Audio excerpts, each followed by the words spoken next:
கிறிஸ்துவுக்குள் பிரியமான தேவனுடைய பிள்ளைகள் யாவருக்கும் உயிர்த்தெழுந்த ஆண்டவராகிய இயேசுவின் நாமத்திலே உங்கள் அனைவருக்கும் குழுவின் சார்பாக வாழ்த்துக்கள். நீங்கள் யாவரும் சுகமாயிருப்பீர்களாக. தடையின்றி கேட்பதற்கு தேவன் உதவி செய்யட்டும்.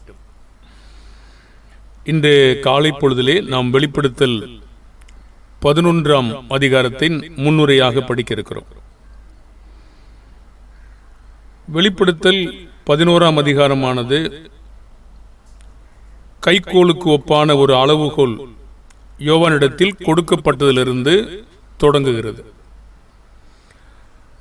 அப்பொழுது தேவதூதன் என்று நீ எழுந்து தேவனுடைய ஆலயத்தையும் பலிபீடத்தையும் அதில் தொழுது கொள்ளுகிறவர்களையும் அளந்து பார் என்று யோவானிடத்தில் சொல்லுகிறார். இந்த காட்சியானது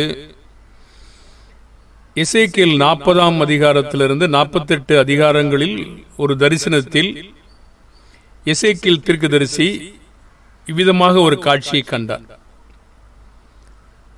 கட்டிடமாக நின்ற பூமிக்குரிய தேவாலயம்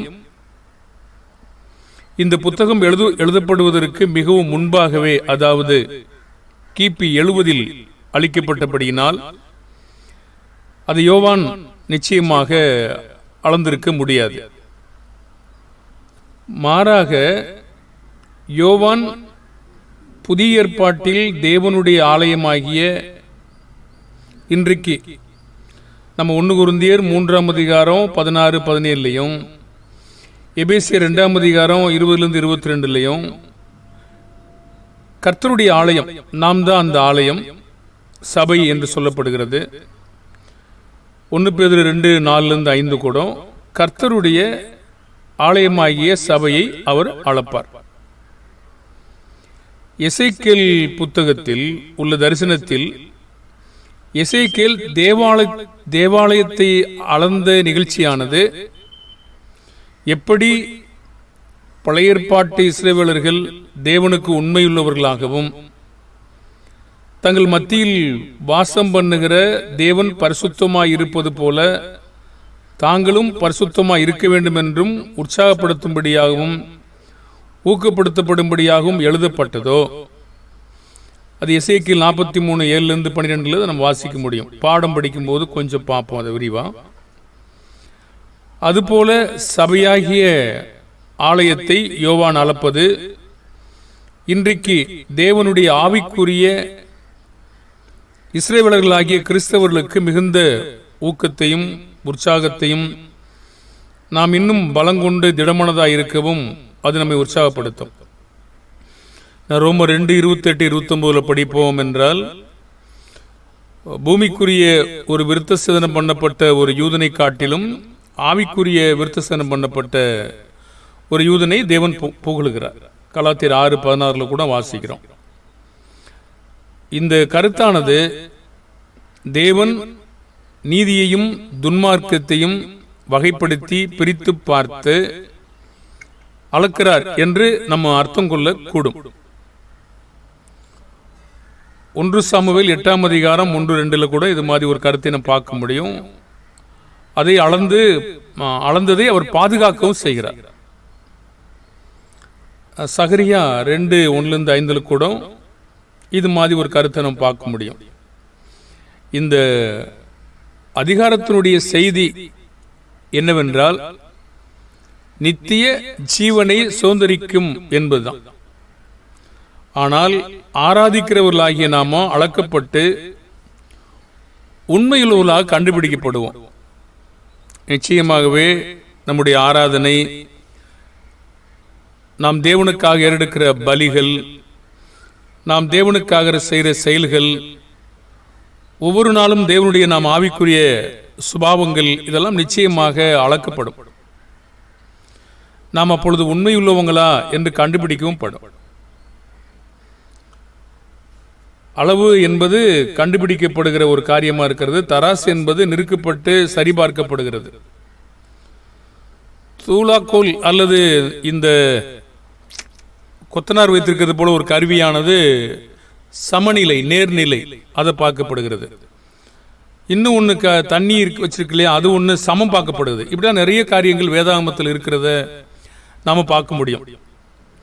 தூக்குநூல் குண்டு இப்படி கூட சில வார்த்தை இருக்கிறது.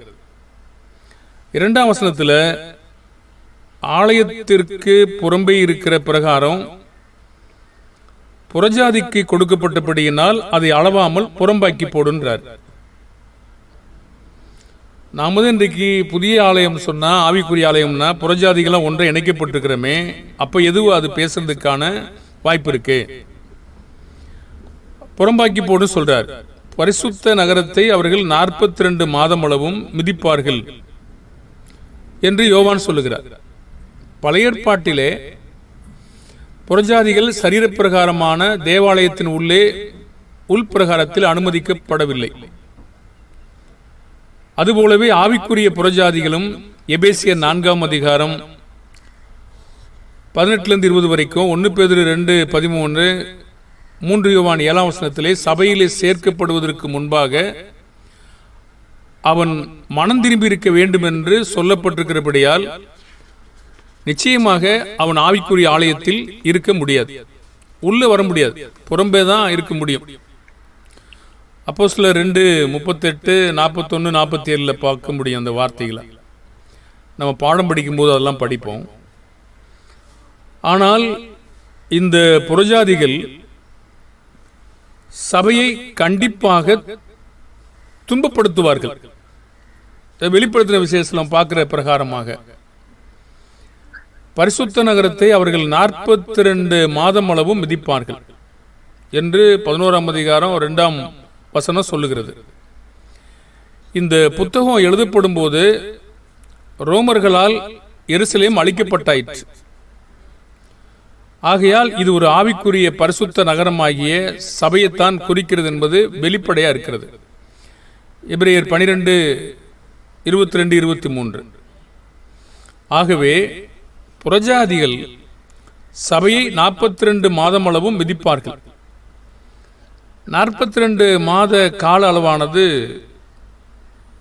3.5 வருடத்திற்கு சமம். இது பூரண எண்ணாகிய 7 சரிபாதி. ஆகவே 3.5 என்பது குறைவான முழுமையடையாத ஒன்றை குறிக்கிறதாக இங்கே இருக்கிறது.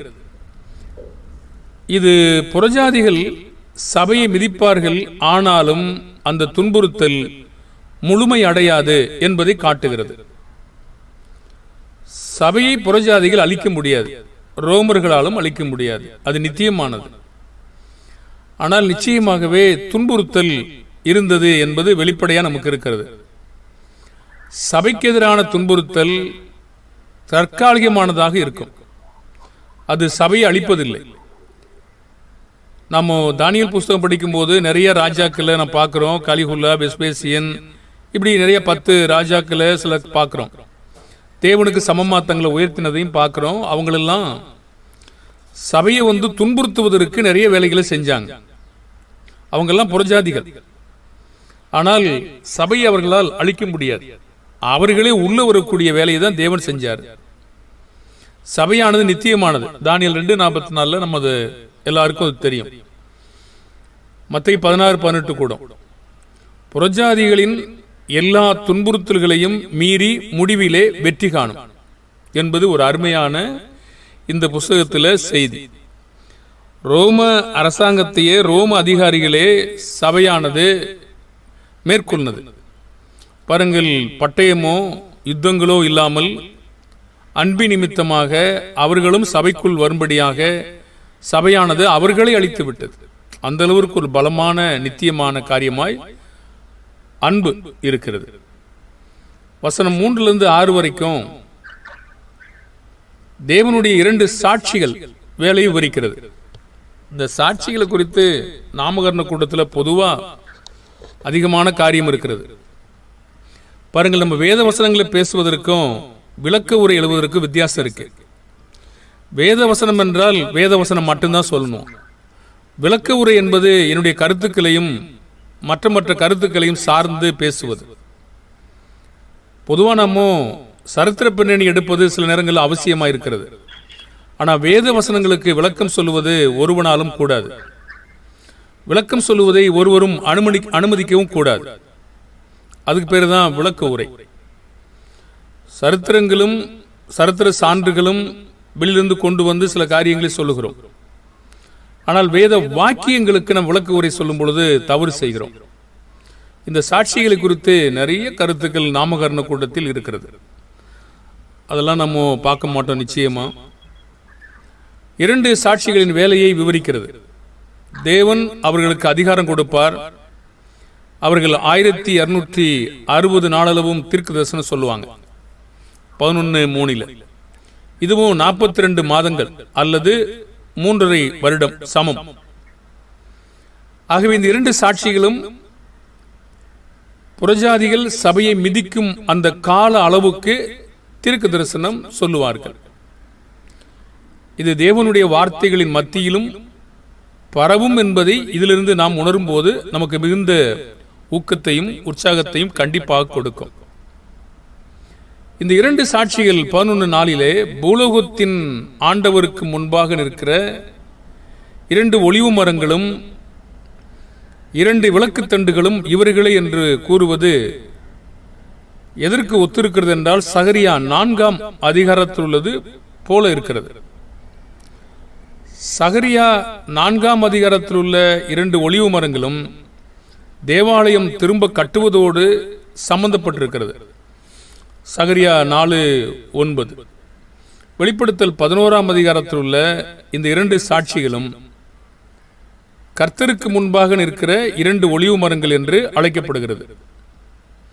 சகரியா 4:11-14 வரைக்கும், வெளிப்படுத்தல் 11:4 பார்த்தீங்கன்னா அதுக்கு இணையாக இருக்கிறது. சரீர பிரகாரமான தேவாலயத்தை திரும்ப கட்டுவதற்கு சகரியாவில் சொல்லப்பட்டுள்ள 2 ஒலிவு மரங்களும் சாட்சிகளும் புறஜாதிகளின் துன்புறுத்தல் காலத்தில் ஆவிக்குரிய தேவாலயமாகிய சபையை திரும்ப கட்டுவதற்காக உள்ளது. செருபாபேலுடைய தேவாலயம் மனிதனாலே அல்ல, தேவனுடைய வல்லமையினாலே திரும்ப கட்டப்படும் என்ற தேவனுடைய வாக்குறுதியை நாம் நினைத்துக் கொள்ள வேண்டும். அது நினைவில் கொள்ள வேண்டும். சகரியா 4:6 அது 9. அதுபோலவே அந்த நாட்களின் வேலைக்காக தேவன் 2 சாட்சிகளை பாதுகாப்பார். ஒருவன் அவர்களை சேதப்படுத்த மனதாயிருந்தால் அவருடைய வாயிலிருந்து அக்னி புறப்பட்டு அவருடைய சத்துருக்களை பட்சிக்கும். அவர்களை சேதப்படுத்த மனதாயிருக்கிறவன் எவனோ அவன் அப்படியே கொல்லப்பட வேண்டும். வெளிப்படுத்தல் 11:5 நாம் அதை வாசிக்கிறோம். தொடர்ந்து வசனம் 6 இந்த 2 சாட்சிகளும் மழை பெய்யாதபடிக்கு வானத்தை அடைக்கவும் தண்ணீர்களை இரத்தமாக மாற்றவும் தங்களுக்கு வேண்டும் போதெல்லாம் பூமியை சகலவித வாதைகளாலும் வாதிக்கவும் அதிகாரம் உடையதாயிருக்கும் என்று சொல்லப்படுகிறது. அவர்களுடைய தீர்க்கதரிசன நாட்களில் மழையை நிறுத்தவும் அதிகாரம் கொடுக்கப்படுகிறது. இது எலியாவோடு ஒப்பிட்டு பார்க்க நமக்கு நினைவூட்டப்படுகிறது. 1 ராஜாக்கள் 17ஆம் அதிகாரம் 1:7, 18ஆம் அதிகாரம் 1ஆம் வசனம், யாக்கோபு 5ஆம் அதிகாரம் 17ஆம் வசனம். இதெல்லாம் இந்த வசன பகுதிகளை நாம பார்க்க முடியும். தண்ணீரை இரத்தமாக மாற்றும் அதிகாரம் மற்றும் தாங்கள் வேண்டும் போதெல்லாம் பூமியை சகலவித வாதைகளாலும் வாதிக்கும் அதிகாரமான மோசையுடனும் ஒப்பிடப்படுகிறது. யாத்ராகமம் 4:12 அதிகாரங்கள். 5:6 வெளிப்படுத்தல் 5:6 வசன பகுதிகளில் சொல்லப்பட்டிருப்பதை சொல்லர்த்த ரீதியில் எடுத்துக்கொள்ளலாமா என்று ஒரு கேள்வியாக நமக்கு இருக்கிறது. ஏனென்றால் தன்னுடைய ஜனங்கள் மீது தேவன் கொடுக்கும் வல்லமையான பாதுகாப்பை அது அடையாளப்படுத்துகிறதாகவும் இருக்க முடியும். உண்மையில் 2 சாட்சிகள் என்பது சொல்லர்த்த அடிப்படையில் 2 மனிதர்களாக நாம் பார்க்க முடியுமா என்று நாம் கொஞ்சம் இந்த வசனத்திலிருந்து பிரித்து பார்க்கும் பொழுது கொஞ்சம் ஒரு கடினமான சூழ்நிலையாக இருக்கிறது. ஏனென்றால் நிறைய உருவகமான சொற்றொடர் இருக்கிறபடினாலே வேறு ஒரு கருத்தையும் உள்ளடக்க வாய்ப்பு இருக்கலாம். ஆனாலும் அதை குறித்து நம்ம அதிகமாக சொல்லலை, 2 சாட்சிகளாகவே எடுத்துக்கொள்வோம். மாறாக சபையின் வெற்றி, அதனை தொடர்ந்து வளர்ச்சி, கடுமையான துன்புறுத்தலுக்கு மத்தியிலும் சுவிசேஷம் பரம்பினதின் அடையாளமாகவும் இருப்பதற்கு வாய்ப்பு இருக்கிறது. 11ஆம் அதிகாரத்தின் இந்த பகுதி இச்செய்தியைத்தான் மிகவும் அதிகமாக வலியுறுத்துகிறது. உபத்திரவத்திற்குள்ளாக்கப்படும் கிறிஸ்தவர்களை ஆறுதல் படுத்தும்படியாகவும் அவர்களுக்கு நம்பிக்கையூட்டும்படியாகவும் பழைய ஏற்பாட்டின் பகுதிகள் அடையாளமாக வெளிப்படுத்தின விசேஷத்தில் திரும்ப திரும்ப பயன்படுத்தப்பட்டிருப்பதை நாம் அடிக்கடி காண முடியும். இங்கே வெளிப்படுத்தல் எழுதப்பட்டதற்கு பிறகு ரோமர்கள் இதை படித்து இதன் அர்த்தத்தை புரிந்து கொள்ள முடிந்திருந்தால் கிறிஸ்தவர்கள் மீதான தங்கள் தாக்குதலை தீவிரப்படுத்தி இருப்பார்கள் என்பதை நினைவில் நாம் கொள்ள வேண்டும். வேத வசனங்களில் வேரூன்றி இருக்கிற இந்த அடையாளங்கள் தேவனுடைய வார்த்தைகளை தெரிந்தவர்களுக்கு இது தெளிவான அளவில் புரிந்து கொள்ளக்கூடியதாகவும் அவிசுவாசிகளால் அறிந்து கொள்ள முடியாததாகவும் இருந்தது. ஏனென்றால் சுவிசேஷம் அறிவிக்கும் பொழுது யூத ராஜாக்களிடையே நாத்தான் அனுப்பப்பட்ட பொழுது உருவகமாக தேவன் பேச அனுமதித்தார். அதே நேரத்தில் அவருடைய குமாரர்கள் 2 பேரும் சண்டை பண்ணி கொண்டிருக்கிற பொழுது, தாவீது மனஸ்தாபமாக இருக்கிற பொழுது, சேர்த்துக் கொள்ளாத பொழுது, தெக்கோவா ஒரு ஸ்திரீக்கு உருவகமாக உபமானமாக பேச அனுப்பப்பட்டார். இதெல்லாம் நமக்கு என்ன சொல்லுதுன்னா, ராஜாக்கள்கிட்ட பேசும்போது கொன்றுவாங்க, கொலை செய்யப்படுவாங்க. கர்த்தருடைய பிள்ளைகளே தேவன் அப்படி பயன்படுத்துவார் என்றால், புறஜாதி மக்கள்கிட்ட, தேவனை விசுவாசிக்காத மக்கள்கிட்ட இப்படி பயன்படுத்துவது ஒன்றும் ஆச்சரியமா இல்லை, நமக்கு இல்லை. ஏன்னா தேவன் தம்முடைய பிள்ளைகளை பாதுகாக்கிறார். தேவன் தம்முடைய பிள்ளைகளுக்கு தான் அறிவு கொடுக்கிறார், அவிசுவாசிகளுக்கு அல்ல. அவிசுவாசிகளுக்கு பிரகாசமாகாதபடி கண்கள் குருடாக்கப்படுகிறது. யாரெல்லாம் விசுவாசிக்கிறாங்களோ அவங்க அதை பார்க்க முடியும். இந்த காரணங்களுக்காக இவ்விதமான அடையாளங்களாகவும் உருவங்களாகவும் பயன்படுத்த பெரும்பாலும் வாய்ப்பு இருக்கிறது. ஒருவேளை நமக்கு சரியான புரிந்து கொள்ளுதல் இல்லாமல் கூட நமக்கு இருக்கலாம். ஆனாலும் தேவன் என்ன சொல்றாரோ நம்ம அப்படியே ஆமா என்று அதை ஒத்துக்கொள்ளுவோம். அப்ப அவிசுவாசிகளால் அறிந்து கொள்ள முடியாததாகவும் இருந்தது. ஆதி கிறிஸ்தவர்கள் போல நாமும் இந்த வார்த்தைகள் மூலமாக வெளிப்படுத்தப்பட்டு கண்டிப்பாக நம்பிக்கை ஊட்டப்பட வேண்டும். கர்த்தர் வரும் வாரங்களில் 7ஆம் வசனத்திலிருந்து தொடர்வோம். வாய்ப்பளித்த குழுவினருக்கும் அட்மீனுக்கும் நன்றி. இதை தொடர்ந்து கேட்க கர்த்தர் நமக்கு உதவி செய்வார். தடையில்லாமல் கேட்க செய்த தேவனுக்கு மகிமை உண்டாகட்டும். வாழ்த்துக்கள் சகோதரர்களே.